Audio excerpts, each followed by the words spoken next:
WXVT, Greenville, Greenwood, Cleveland. Delta News at 10 starts now. Hey everybody, I'm Kelly Rittenauer. Topping your Delta News at 10, the weather. Watches and warnings are in effect. Our WXVT weather team is standing by with the latest. Eric? Yes, well, this morning it definitely started out like we were going to be under a severe day all day, but those storms quickly moved through, brought lots of loud and thunder and lightning early this morning, but that pushed through, and by about 9 o'clock, most of us started to clear out, and then as we went throughout the day, we saw the winds pick up, but the rain continued to stay out to the west and into the north in Arkansas and out towards Oklahoma and Kansas.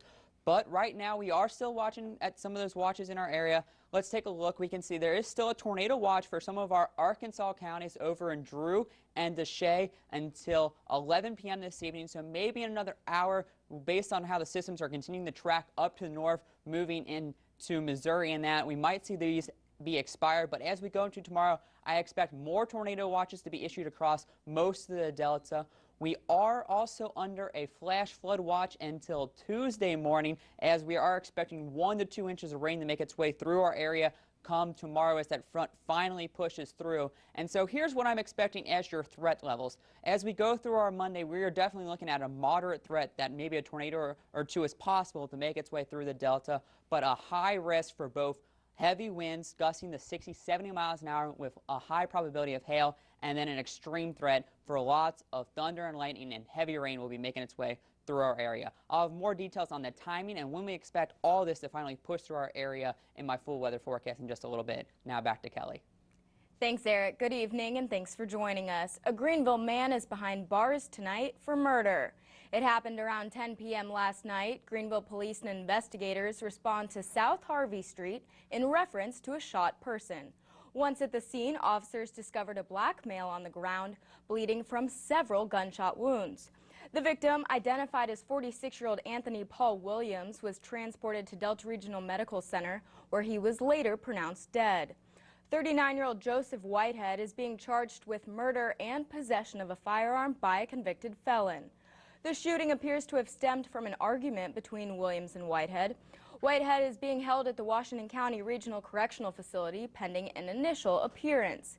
This is the city's second murder of 2014. Our weather team is focused on severe weather moving through the Delta this evening, but it was on this day just 3 years ago when devastating tornadoes twisted their way through Alabama. The Tuscaloosa tornado tore up 12.5% of the Druid City, and in a matter of minutes, my entire college town was gone.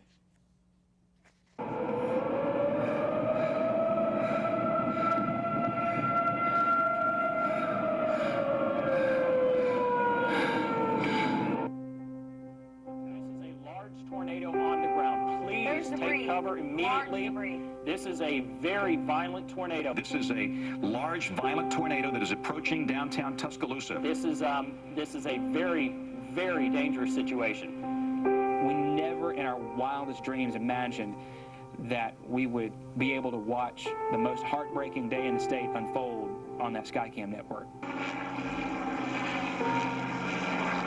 Take our warning right now. It is now churning through the city of Tuscaloosa. My God, look at that.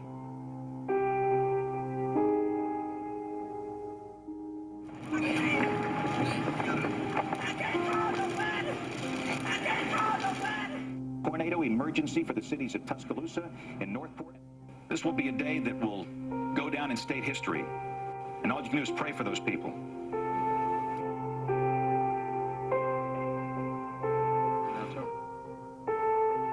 I just remember looking at Gary, our news director, and saying, Gary, have I ever told you that I expected a violent tornado outbreak with mass casualties before? And he says, no. I said, well, today's that day.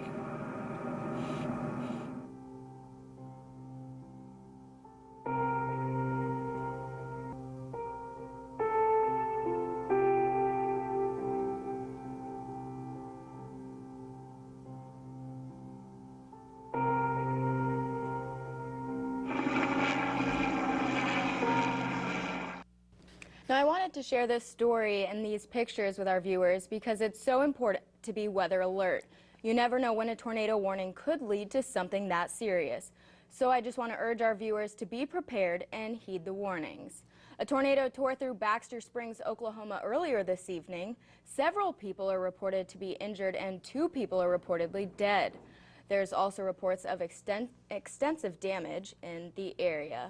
And what's the update on Arkansas? Yes, so they are continuing to see a couple tornado warnings are still being issued. They are starting to see some of the totals come in, and right now at least 3 deaths have been confirmed just to the northwest of Little Rock, as a pretty strong tornado did touch down there right around 7 p.m. this evening and did track for quite a while, creating pretty heavy damage like we saw in the video. So we'll continue to see more reports coming in tomorrow morning once they can get out there and see the daylight and see how bad it was. Right. So does that mean that that weather is headed our way now? Well, right now those storms are continuing to track up to the north and northeast, so going to reach over the top of us, but there is that front behind it, and that's going to be tracking our area. I'll have more details and then the full weather just after the break. Okay, don't go away. You're watching WXVT. It's your Delta News at 10.